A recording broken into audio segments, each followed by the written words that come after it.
Well, our next question comes to us from Arthur, and Arthur has a subrogation question. He wants to know, can you explain what subrogation is?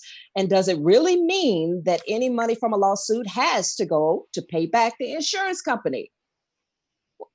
Yes, subrogation is a very difficult thing to explain. It doesn't seem fair, I guess is a better way of putting it, because he's right. It does. Subrogation broadly generally means you have to take some of the money you got out of your lawsuit and repay an insurance company, which just sounds wrong.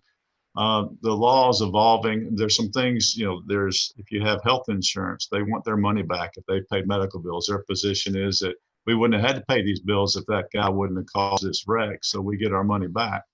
And those cases are very factually specific as to what the insurance policy provides as to whether or not that's a valid claim. But essentially, that they're asking for their money back.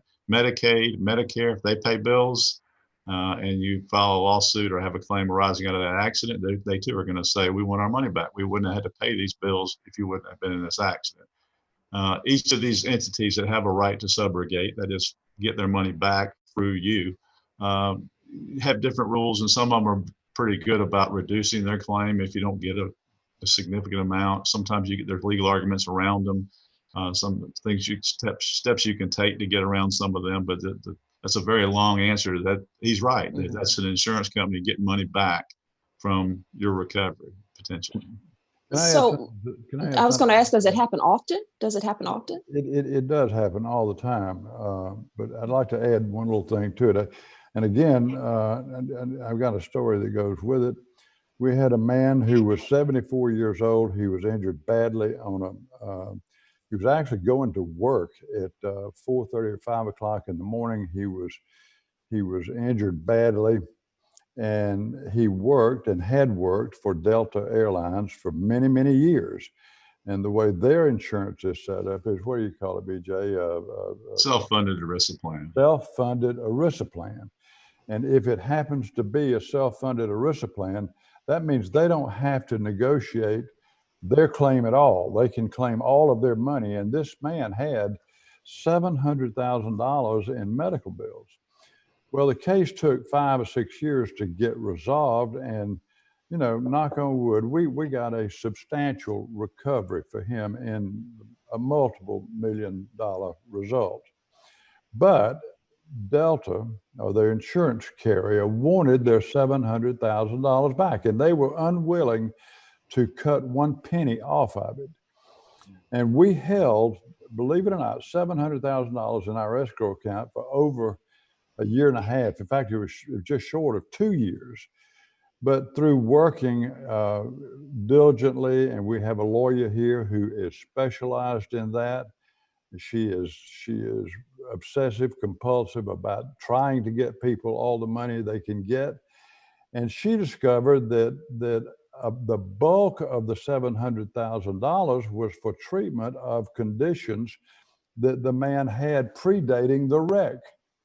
So she was able to make them reduce their $700,000 claim all the way down to $200,000. So he then got the benefit of the extra $500,000. Now, it took a couple of years to do that, but the moral of the story is, and we don't get a fee out of that, that's just part of the service that we give in representing the client, but we got him an extra $500,000 from that kind of work. All right. One last thing I'm going to add, and I know I'm taking up a lot of time, but it is this, and I rarely ever disagree with BJ, and technically he is exactly right in what he just told you. But there's another way to look at it, and that is this. You're in a collision. That means there's a third-party claim, and you go and you get medical treatment, medical care in a hospital or through a doctor, and they have X number of bills that they are due for the treatment you got. Well, when the client comes in to settle and you show that there are liens in the case for X amount of money, the client oftentimes complains about it.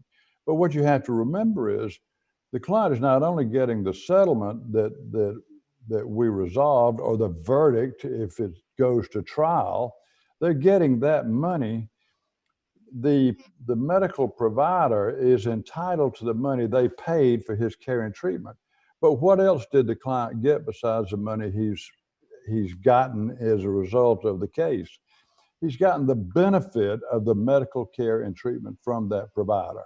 So it's not like it's something he's losing. He got the benefit of the medical care and treatment.